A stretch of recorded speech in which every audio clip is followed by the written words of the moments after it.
Welcome to Revenge with Lyra. My name is Claire Morgan. I'm 32 years old, and the day everything in my marriage shattered didn't start with yelling or fighting. It started with the sound of twisting metal and my own heartbeat pounding in my ears. The rain had turned the road slick, and when the truck beside me swerved unexpectedly, my small car spun like a leaf caught in a storm. I remember the screech of tires, the violent jolt, and then silence, so loud it felt unreal. By the time the paramedics pulled me out, my hands were numb, my hair was stuck to my face, and I could barely tell if the shaking in my body was from the crash or from pure fear. When they wheeled me into the ER, the bright lights burned my eyes.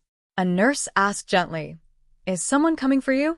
I nodded automatically, because that's what a married woman is supposed to say. I believed my husband, Daniel, would rush to me. I believed I mattered enough. With trembling fingers, I called him. My voice was barely stable as I said, "I had an accident, can you come pick me up?" His reply wasn't a call. It was a text. A cold, casual text that might as well have been from a stranger. "I'm at lunch with my female best friend. I can't just leave." For a moment, I thought I read it wrong. My vision blurred, not from the pain in my ribs, but from something deeper. Something far older than the accident. I typed slowly, "Okay," even though nothing about it was okay. The nurse returned, expecting reassurance. I forced a smile I didn't feel and said, "Someone is coming." No one came. Minutes bled into an hour. An hour bled into 2. Every time the ER doors opened, I looked up instinctively, hoping, then pretending I wasn't hoping. That was the moment I understood what kind of place I held in his life. But miles away, in a warm restaurant filled with laughter, a police officer was walking toward my husband's table, and the words he spoke would make Daniel regret every second he left me sitting alone in that cold hospital hallway. I sat on that air bench with a thin blanket around my shoulders, the kind that keeps you warm for only a moment before the cold finds you again. My fingers kept brushing the bandage on my arm, tracing the rough edges just to remind myself I was still here, still breathing, even if I felt half erased. Around me, families moved like little worlds of their own, husbands guiding wives by the elbow, daughters holding their fathers' coats, friends rushing in with worried eyes. Every time the doors opened, hope jumped in my chest before reality slapped it back down. Daniel wasn't coming. He was choosing someone else. Again. It wasn't the first time, not really. His female best friend, Lila, had always been harmless, according to him. Like a sister. "Don't be insecure. She needs me." But the truth was simpler. I had spent years watching him light up at her messages while mine went unanswered. I had watched him cancel our anniversaries, but never their lunches. I had watched him defend her tears while dismissing mine. And now, sitting here bruised and alone after a crash that could have killed me, it hit me like another collision. This was a new behavior. This was the pattern. A nurse eventually sat beside me, her voice gentle. "You're shaking, sweetheart. Are you sure no one can come for you?" I opened my mouth, but nothing came out. The shame was a weight I could barely hold. I hated the idea of explaining that my husband had chosen a social lunch over my life. So I whispered the only lie that made the pain quieter. "He's on his way." But inside, something was starting to crack. Something old. Something tired.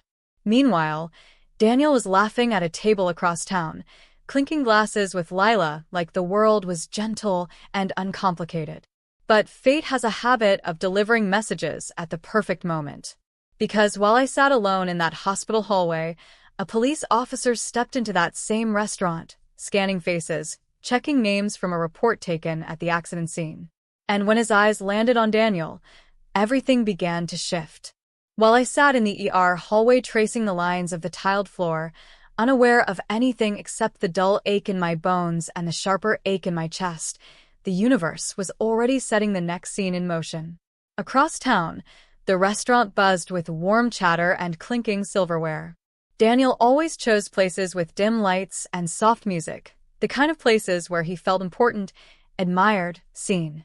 And sitting across from him, as usual, was Lila, tilting her head, laughing a little too sweetly, brushing her hair back in that slow way she knew he noticed. Daniel checked his phone once, not to see if I was okay, but to silence the notifications so it wouldn't interrupt their lunch. "She'll be fine," he said casually, slipping the phone face down on the table. Lila smiled, relieved to have his full attention again. This was their rhythm, her adoration, his eagerness, and my place always somewhere behind both of them. But fate doesn't care about rhythms. It only cares about truth. Just outside the restaurant, a police cruiser rolled to a stop. Officer Ramirez stepped out, holding a small notepad filled with details from my accident report. He wasn't looking for trouble. He simply needed a witness statement from the spouse listed on file. The hospital had tried contacting Daniel after the paramedics noted his number, but he never answered. Now it was the officer's turn. He walked inside, eyes scanning the room. The hostess pointed toward Daniel. "He's been here a while," she whispered. The officer noticed the half-eaten dessert, the wine glasses, the relaxed posture. The kind you have when your world feels safe. He approached the table slowly. "Excuse me, are you Daniel Morgan?" Daniel blinked, confused. Yes? Is there a problem?" Officer Ramirez lowered his voice, but every word carried weight. "Sir, your wife was in a serious car accident. The hospital has been trying to reach you. She's been waiting for hours." Lila's smile collapsed. Daniel's face drained of color. And for the first time in years, he realized something he had never once considered. I had finally stopped waiting for him. But now the world had stopped waiting for his excuses. Back in the ER, I sat with my hands clasped so tightly that the bandages crinkled. I didn't know what was happening at that restaurant. All I knew was the hollow feeling in my chest, a quiet certainty settling like dust. This was the last time I would ever wait for Daniel to choose me. A nurse handed me water, and when our eyes met, she seemed to understand more than I said. "You don't deserve to be sitting here alone," she whispered. The words almost broke me because they were too true, too simple, too far from the life I had been living. I checked my phone again. Nothing. Not a missed call. Not a message asking if I was okay. Only the earlier text, cold as winter air. "I'm at lunch with Lila. I can't just leave." I realized something painful but freeing. I had been making excuses for him for years. Every dismissal, every forgotten promise, every time he put me second, third, or last, I had smoothed it over with love. He never returned with the same weight. The accident didn't break anything new. It only exposed what had been cracked for a long, long time. When the hospital discharged me, I requested the fastest release they could legally give. I didn't want pain meds. I didn't want a wheelchair escort. I just wanted out. The cold evening air hit my skin like a wake-up call. Instead of calling Daniel again, I opened a rideshare app and requested a car myself. As I waited outside under the flickering streetlight, the truth settled deeper into me than any bruise. If someone truly loves you, you never have to convince them to show up. On the ride home, the driver glanced at me through the mirror. I must have looked fragile, seatbelt trembling against my sore ribs, but my voice was calm when I said, "Just take me home." Outside the window, lights blurred like watercolor, and for the first time, I didn't feel guilty about the silence between me and my husband. I wasn't abandoning my marriage. I was walking away from a lie. And this time, Daniel would feel my absence long before I ever needed his presence again.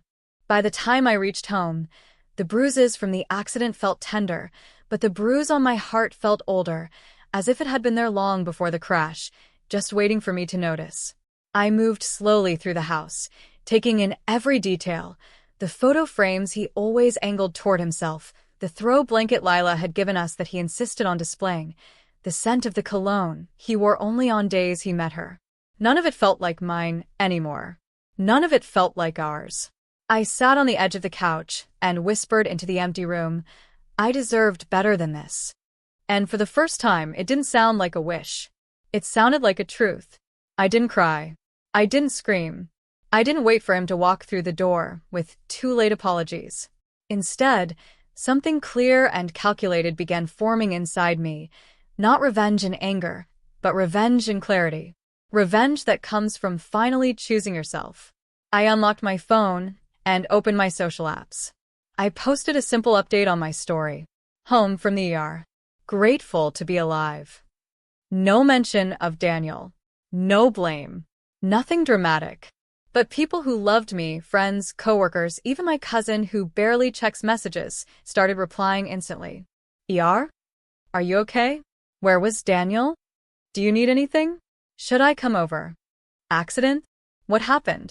I didn't answer any of them. I didn't have to. Their questions became the mirror Daniel avoided. Next, I texted my closest friends and invited them over for dinner the following evening. I wanted laughter in the house, real laughter, not the rehearsed kind my husband and Lila shared over wine glasses. Before going to bed, I made one more move. I messaged Lila's longtime boyfriend, the one Daniel always pretended didn't exist because it made things inconvenient for him. I kept it polite. Just letting you know I was in a car accident today. Daniel was with Lila for hours. No accusations. No commentary. Just truth. And truth, when revealed at the right moment, can be sharper than any blade. My revenge had begun, quietly, cleanly, and with the one thing Daniel never expected from me: strength. The next morning, I woke up with soreness rippling through every muscle, but for the first time in years, my mind felt steady. I moved slowly, making coffee, touching the counters, studying the quiet of my home. It's strange how silence hurts when you're waiting for someone, and how peaceful it becomes when you finally stop. I showered, dressed gently to avoid the bruises, and prepared myself for the day ahead. Because today, I wasn't going to stay silent anymore. Daniel and I ran a small family business together, something I built with my own hands, and something he liked to claim credit for. And I knew exactly where he'd be at 9 a.m., the staff meeting. So I walked in, chin lifted, bruises lightly concealed, but strength radiating through every step. The team murmured the moment they saw me. I never missed a meeting unless something serious happened. Daniel's face went pale. He hadn't expected me there. He certainly hadn't expected me standing. "Claire," he said, rushing forward, voice low. "I was going to come home. I swear." I lifted a hand. "Let's start the meeting." People sat. Daniel hovered beside me, uneasy. He was waiting for me to cover for him, to protect him like I always did. But that version of me had died in the ER waiting chair. I started the meeting with one simple sentence. Family is defined by who shows up in your hardest moments. Silence fell like a stone. I didn't accuse him. I didn't raise my voice. I didn't mention the accident or the hours of abandonment. I didn't need to. The truth was already spreading through whispers from my friends online, through questions people had asked him when he came home late, through the worried texts he ignored for hours. Then the door opened. Lila walked in, carrying paperwork for Daniel, but when she saw me, she froze. Her guilt showed before her words did. She dropped her gaze, cheeks flushing bright red. The staff looked between her and Daniel, confusion shifting to realization. Reputations don't break loudly. They crack quietly, under the weight of truth that can no longer be hidden. And Daniel's carefully polished image had just begun to crumble. That evening, Daniel came home with flowers and shaking hands, the kind he only bought when he wanted forgiveness, without accountability. His voice trembled as he said my name, like he finally understood that something inside me had shifted in a way he couldn't undo. I watched him stand there, confused, afraid, trying to guess which version of me he'd come home to. But the truth was simple. There was no version of me left that would carry him anymore. "I'm sorry," he began, stepping closer. "I should have answered. I should have come. You chose," I said softly, cutting through his excuses. "And now I'm choosing too." He blinked rapidly, like he didn't recognize the woman in front of him. "Claire, I'll make it right. We can fix this. Please." His voice cracked at the end, but guilt is not love. Panic is not devotion. And flowers can't erase the sight of my own reflection in that ER window, small, alone, forgotten. I needed you when my car was crushed. I needed you when I couldn't stand without pain. And you were laughing over wine with another woman. My words weren't loud. They didn't need to be. Truth doesn't require volume. He reached for me, but I stepped back.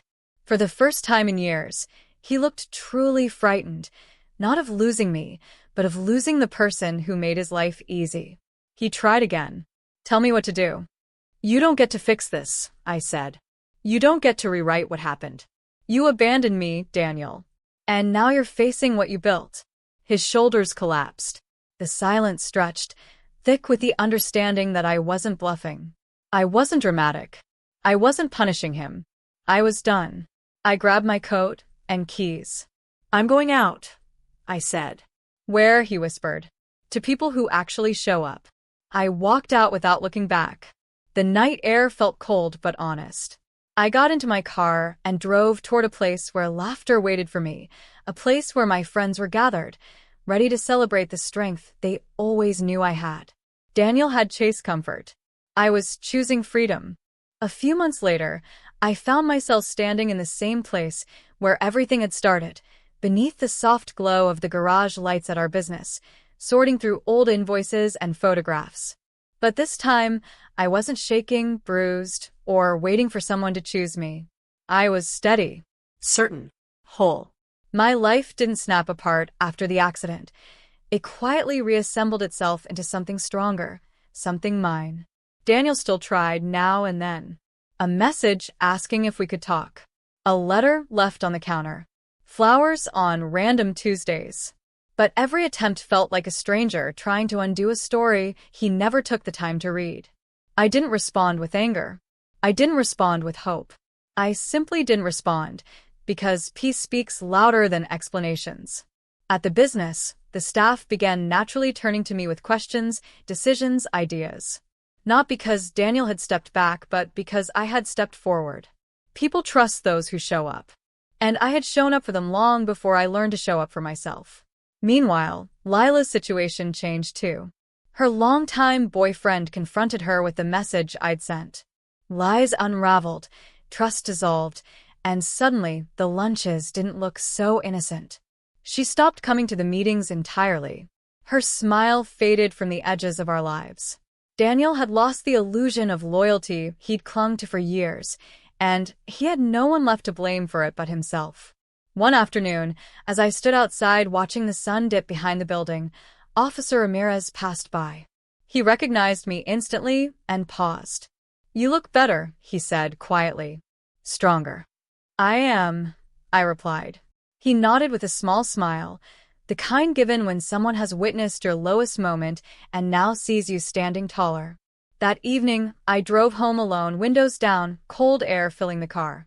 No bruises. No waiting. No silence that hurt. Just peace sliding into the empty spaces where pain used to live. And as I stepped into my quiet house, I whispered one final truth into the soft light of my new life. Sometimes the real revenge isn't destroying someone. It's finally choosing yourself and never looking back.